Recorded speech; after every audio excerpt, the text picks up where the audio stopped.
Pemirsa, dua rumah warga di dua RT yang berbeda di wilayah Durensawit, Jakarta Timur mengalami teror dengan cara dibakar di bagian pagar dan bangku serta meteran listrik rumah. Aksi pembakaran tersebut diduga dilakukan oleh orang tidak dikenal.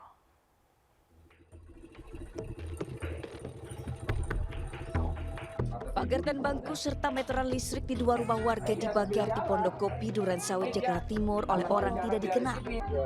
Sejumlah anggota Polsek Durensawit, Jakarta Timur tiba di lokasi memeriksa dan melihat sisa-sisa dari pembakaran tersebut. Selain itu, polisi juga mengumpulkan keterangan dari sejumlah warga.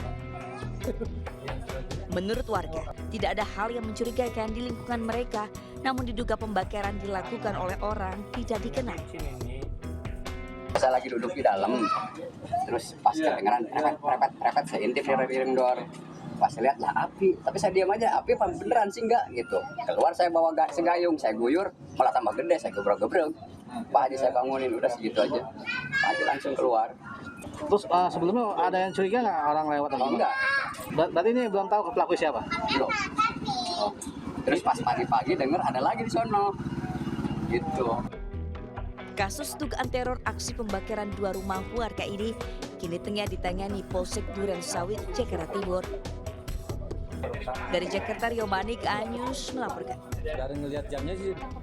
Pemirsa, seorang asisten rumah tangga diduga disekap dan tidak diberi makan oleh majikannya di Grogol, Jakarta Barat.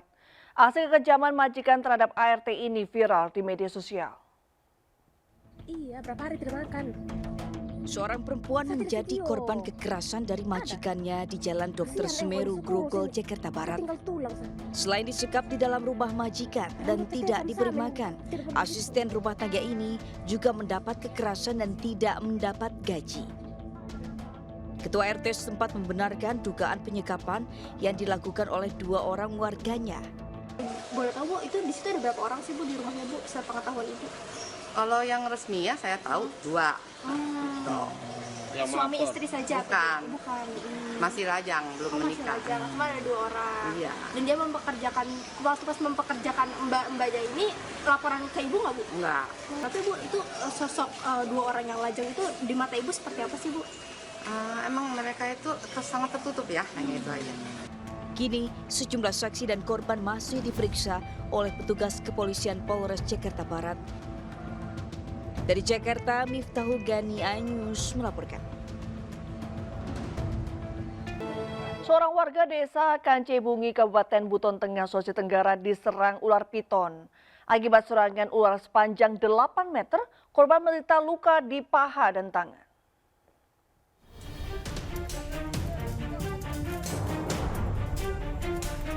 Ular piton sepanjang 8 meter ditangkap warga di hutan di desa Kancebugi, Kabupaten Buton Tengah, Sulawesi Tenggara.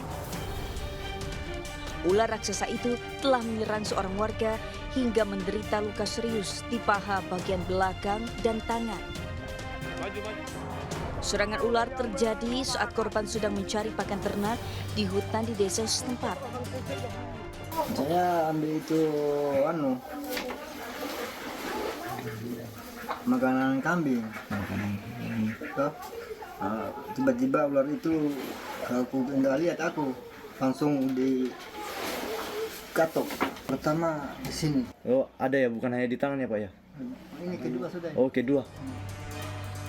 Ular piton yang berhasil dilumpuhkan dibawa warga ke tengah kampung. Dari Kabupaten Buton Tengah, Sulawesi Tenggara, Andi Eba, Anyus melaporkan. Pemirsa, ribuan ulat flamboyan menyerbu permukiman hingga membuat resah warga di Kabupaten Kulon Progo, Yogyakarta. Kemunculan kawanan ulat ini membuat warga takut tidur di dalam rumah.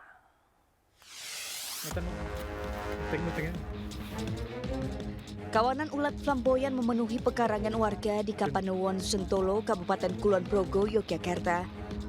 Tidak hanya di pekarangan, ulat juga tampak bertebaran di dapur, kamar tamu, hingga kamar tidur warga. Kawanan ulat ini berasal dari pohon flamboyan yang tumbuh di pekarangan dekat rumah. Kemunculan ulat ini merupakan hal biasa karena hampir setiap tahun. Namun kali ini tergolong cukup banyak sehingga bikin resah.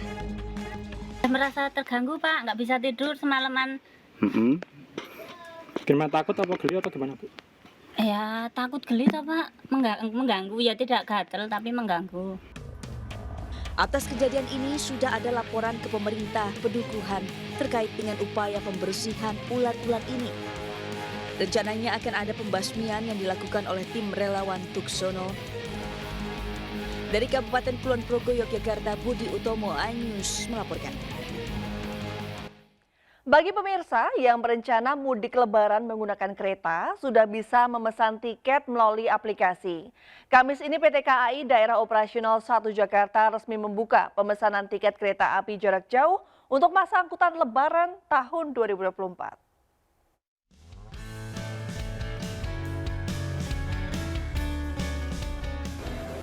Bagi Anda yang ingin mudik ke kampung halaman menggunakan moda transportasi kereta api pada momen libur lebaran tahun 2024 ini, bisa bersiap sedini mungkin untuk mendapatkan tiket kereta. Pasalnya, terhitung mulai hari Kamis ini, tiket kereta api jarak jauh pada masa angkutan lebaran 2024 sudah bisa dipesan oleh masyarakat.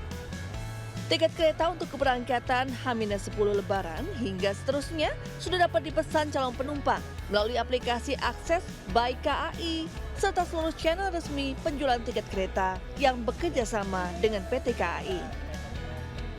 Tanggal 15 Februari 2024, calon penumpang kereta api sudah dapat membeli tiket KA jarak jauh tersebut untuk jadwal keberangkatan tanggal 31 Maret 2024 atau H-10 sebelum Lebaran dan seterusnya. PT KAI Daob 1 Jakarta mengimbau kepada seluruh calon penumpang untuk dapat memperhatikan syarat dan ketentuan yang berlaku sebelum melakukan pemesanan tiket kereta guna menghindari terjadinya kesalahan pada tiket kereta yang dipesan. Dari Jakarta Pusat, Raniston Sanjaya. Pemirsa, harga beras di sejumlah pasar tradisional terus mengalami kenaikan. Di Pasar Cikupa, Tangerang, Banten, harga beras premium tembus Rp18.000 per kilogram.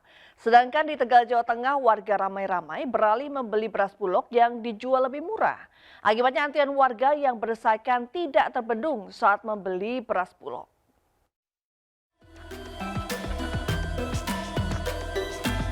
Harga beras di sejumlah pasar tradisional di Kabupaten Tangerang, Banten terus mengalami kenaikan yang signifikan. Di pasar tradisional Cikupa, harga beras dengan kualitas premium tembus Rp18.000 dari semula hanya Rp15.000 per kilogram.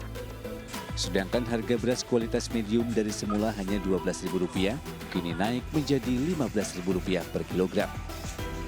Menurut pedagang, kenaikan harga beras terjadi sejak awal Januari dan hingga saat ini terus mengalami kenaikan secara bertahap. Selain mahal, pasokan beras terutama beras kualitas rendah kini sulit didapat. Faktor cuaca diduga menjadi salah satu penyebab kurangnya pasokan hingga harga beras naik.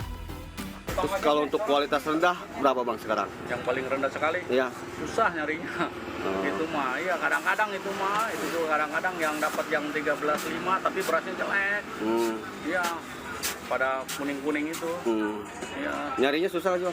Susah nyarinya, kalau yang itu mah jarang dapatnya. Selain pedagang, tingginya harga beras juga membuat konsumen menjerit. Mereka terpaksa harus beralih ke beras kualitas rendah yang harganya lebih murah. Sementara di Tegal, Jawa Tengah, harga beras yang kian mahal membuat warga ramai-ramai beralih membeli beras bulog yang dijual lebih murah Rp10.900 per kilogram. Akibatnya antrian warga yang berdesakan tak terbendung saat membeli beras bulog. Warga mengaku sudah tidak mampu lagi untuk membeli beras jenis medium dan premium di pasaran yang harganya semakin tak terjangkau. Apalagi beras merupakan kebutuhan primer karena dimakan setiap hari. Jadi memang masyarakat sangat menginginkan beras tersebut. Jadi ini udah mulai 1 minggu ini antrian seperti ini. Masyarakat berharap pasca pemilu pemerintah bisa menurunkan harga beras mengingat dalam waktu dekat akan memasuki bulan suci Ramadan di mana semua harga kebutuhan pokok meroket. Dari Tegal,